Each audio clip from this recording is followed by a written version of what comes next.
Hey, Henson. Thank you for coming out tonight. It's kind of a weird situation to find yourself in when kind of two worlds collide. You know, this is what I do, and then I also live with all of you guys and love you very much. So it's a very special night. So thank you for coming. When I started researching this program and figuring out exactly what I wanted to do, I kind of was like, if you give a mouse a cookie kind of situation, I was like, oh, I can also do this, and I can also try this. And then I found myself writing program notes for this, and I asked Lam, how long should I make the program? And I was typing on my computer, and he said, how long are you planning on making it? And I was like, not that long, and I started to delete.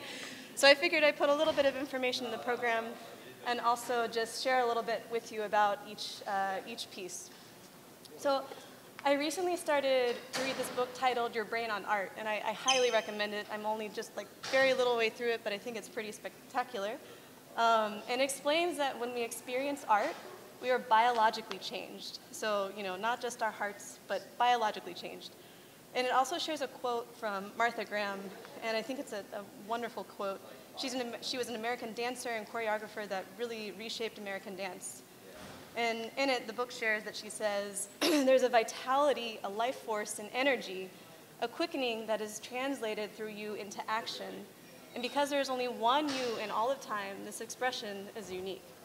So I think that's true not just for artists, but I think it's true for the listener as well, the consumer of art. So I debated at first whether having program notes or sharing any information before playing, because I think that information and knowledge can really change your experience of hearing a piece, whether it's your first time or your 1000th time hearing it. But I think that can also enhance your experience. And I think it's important because, I mean, probably very few of you have heard any of the composers on this program before. So I want you to go away remembering who these women are. I really think that they're really important to our time and that they're powerfully relevant to the human experience today.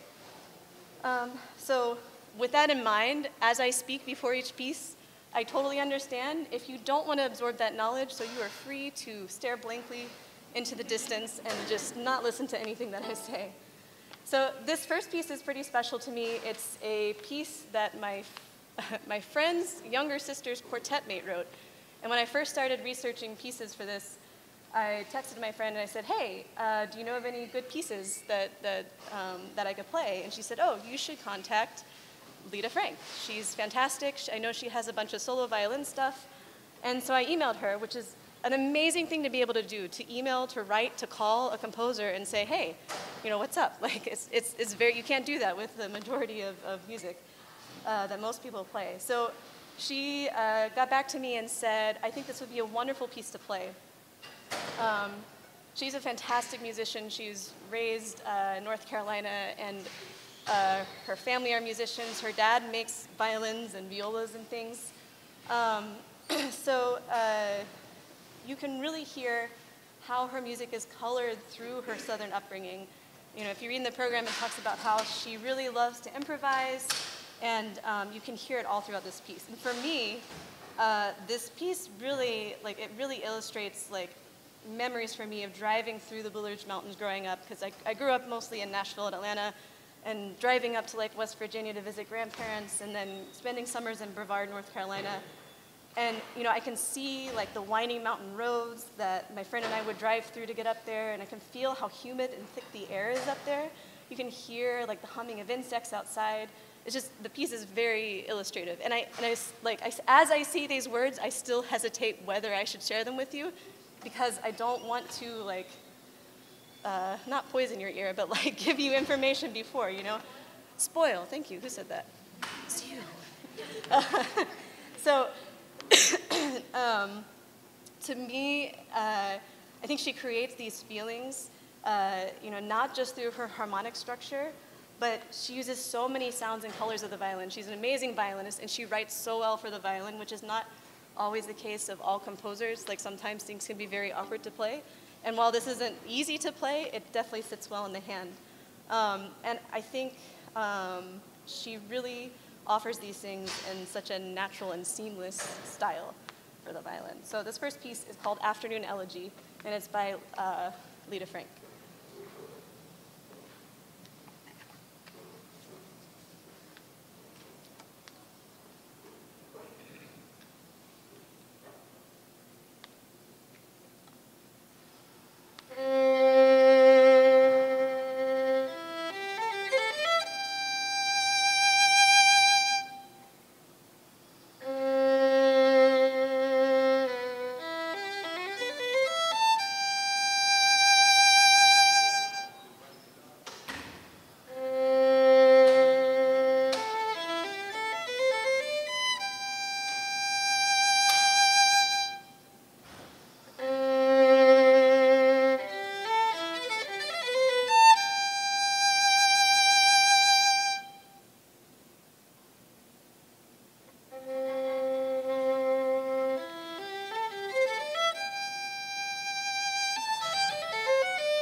this next piece is very different. And the first time I played through this program for somebody, I don't think I prepared them quite enough.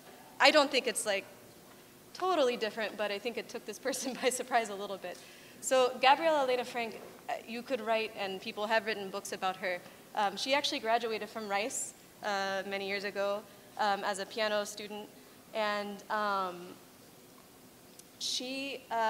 could just list forever the accolades and things that she has done.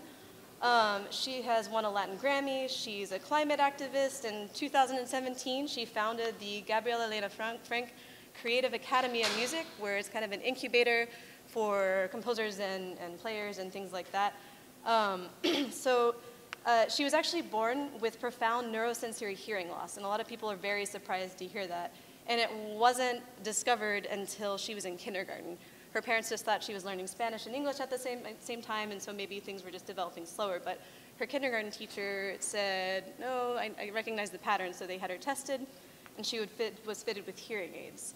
And she said that sound came to new life. And she said, before the hearing aids, she didn't really hear the piano, because she started playing when she was very little, but she could feel the vibrations through the piano when she would play, and she would just imitate what her teacher was doing. So it was a very different experience when she could hear what was happening, and she said a lot of times she actually still takes the hearing aids out because it changes the sound so much for her. She also played the violin from the age of 9 to 12, but even though she has perfect pitch, she couldn't really learn how to play in tune, so she decided it wasn't for her.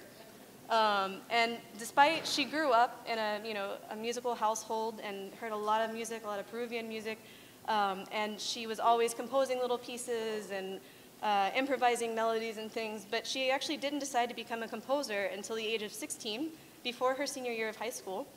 And she went to a summer music program for composition, and she was in San Francisco, I believe, and she just discovered this whole new world that it was a possibility. So she decided that's what she wanted to do, and she hasn't really looked back since.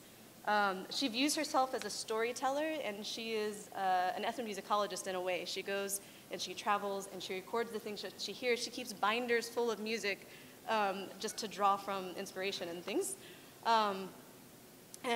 She has an interesting comment in the program. There's exactly what she said about each movement, and I feel like it sums it up pretty clearly. But just a little bit more about it. The first movement that I'm going to play, there are actually many more movements in this piece, but I felt like these were the most accessible. The first movement sounds like a boldly spoken prayer, and I feel like you can hear it said in the isolation of the Andean mountains. Like you can hear the wind blow, the different techniques she uses, it really sounds like that. It's a very different kind of mountain feel than like the mountains of North Carolina, right? It feels cold, and she uses all kinds of really cool techniques for the violin.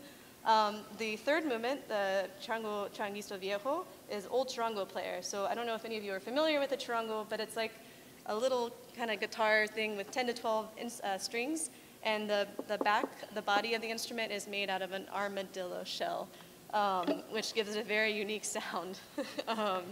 So it's also very loud.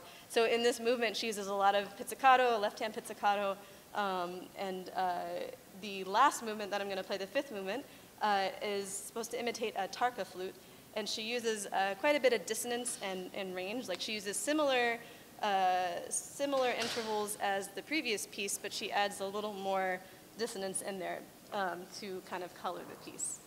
So this is Sweet Mestiza.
This next piece is for violin scordatura, which means that is a tuned down violin.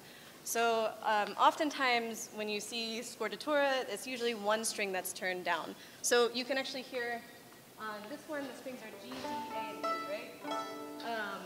In this case, the composer Gloria Justin asked for you to tune to F, C, F, C. So a very different kind of resonance. It is also a bit of a mind bender when you look at the music and what you see is not what you get. So it takes a little bit of time for your brain to adjust to that. She includes two versions of the, of the music.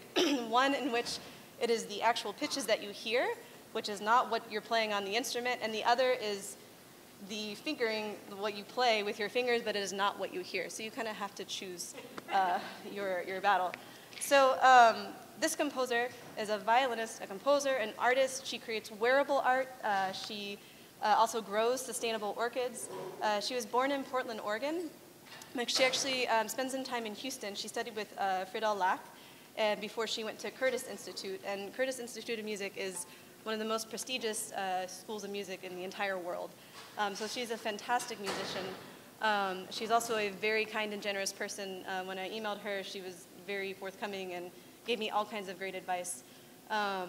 She also called herself, she's big into improvisation. I wrote something really strange. She is also a storyteller in her music. So when I emailed her about this piece, she emphasized the mysterious and improvisatory feelings of much of the piece, as well as the later on in the piece, there's a celebration, and she says like a foot stomping dance. I really love this piece. It's a lot of fun to play. It's so different to hear the sounds coming out of something under my ear, especially when I'm used to it coming out a certain way. I think tuning down like this, it gives it a deeper resonance. You hear very different overtones from the violin. But yeah, I hope you enjoy.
So this next piece is by a composer named Rina Ismail.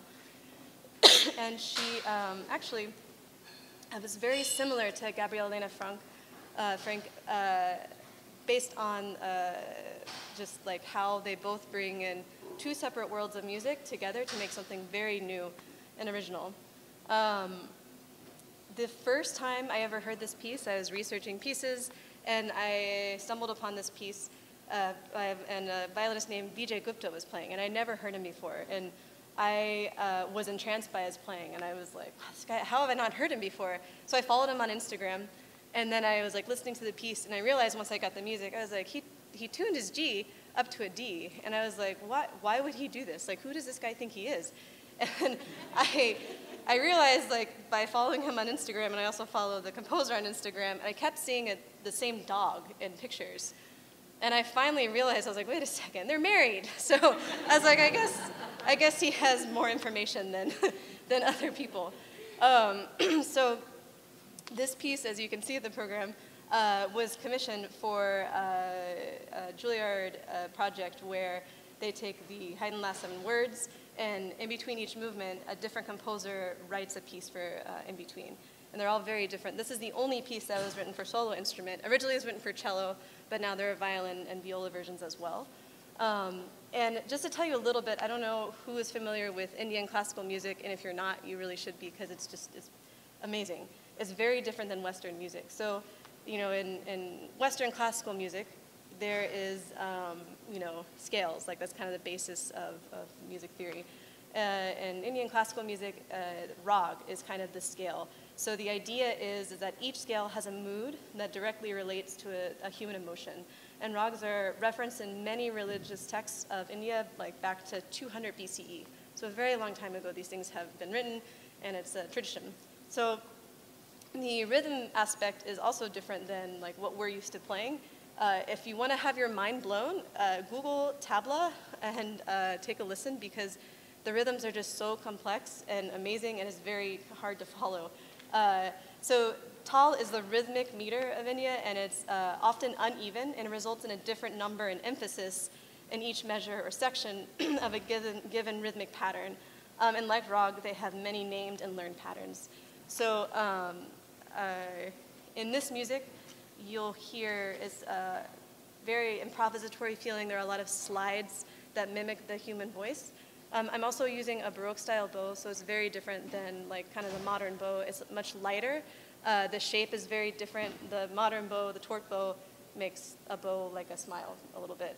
This bow makes it the other way, like a bow and arrow, what people think when you say, oh, I need a bow. So I decided to use this because it was written for a Haydn project, and it just feels very nice to play in this piece. It's much lighter, and it gives the piece a very different feel.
So now for something a little different.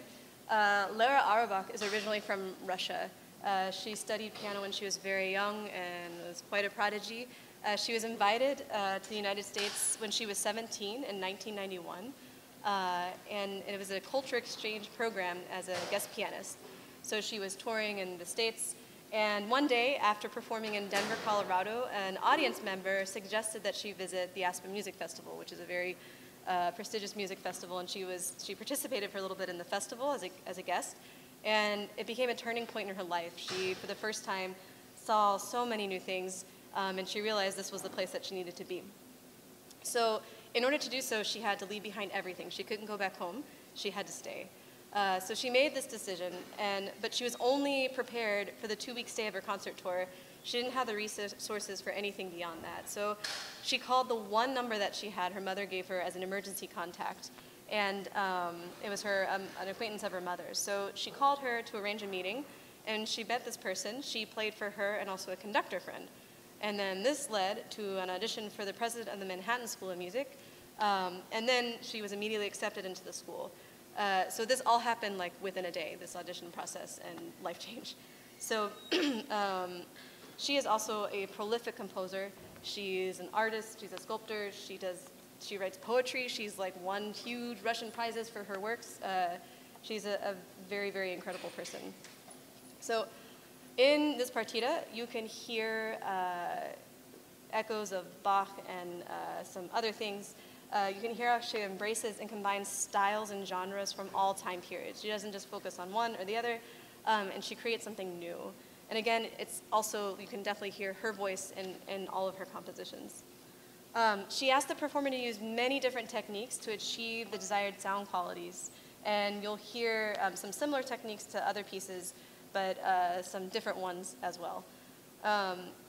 It's a very devastating piece to play in many ways, but one of my favorite quotes about it says, she challenges the musician and the listener.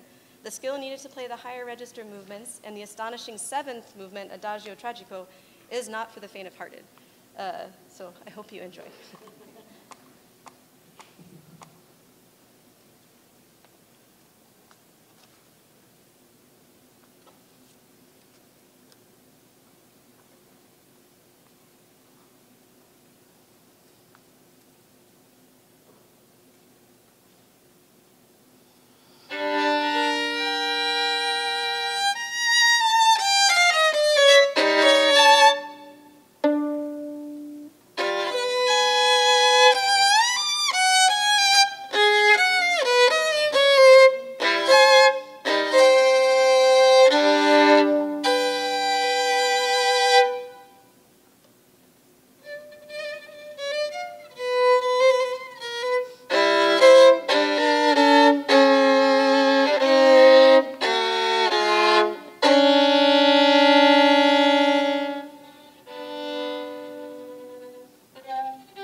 the last piece on this program tonight kind of brings it full circle. I think that this last piece really reflects the first piece in its form and a little bit of its voice as well.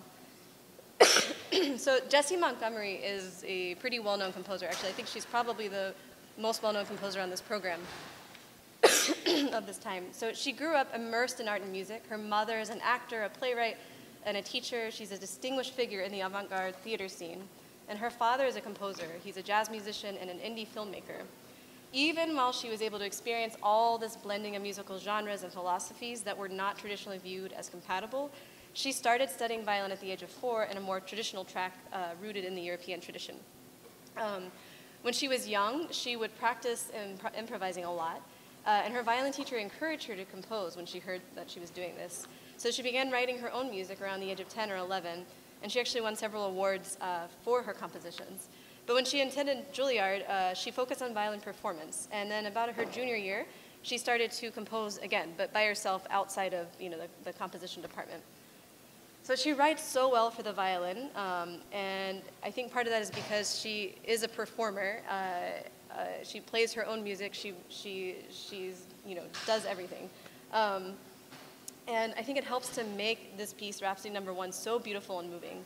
I chose this piece in the program for many reasons, and like I said, you'll hear how it mirrors the form of the first piece, Afternoon Elegy, and how it also tells a story through the composer's unique voice. I feel like each of these pieces all tell a story, and a lot of them are very different than each other, but I feel like every piece in this program is very special because it tells a story. The last thing I wanted to say was a quote from her about music. I think it applies not just to musicians, but just humanity in general. She says, "Music is my connection to the world. It guides me to understand my place in relation to others and challenges me to make things clear that I do not understand. I imagine that music is a meeting place at which all people can converse about their unique differences and common stories."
Thank you for coming.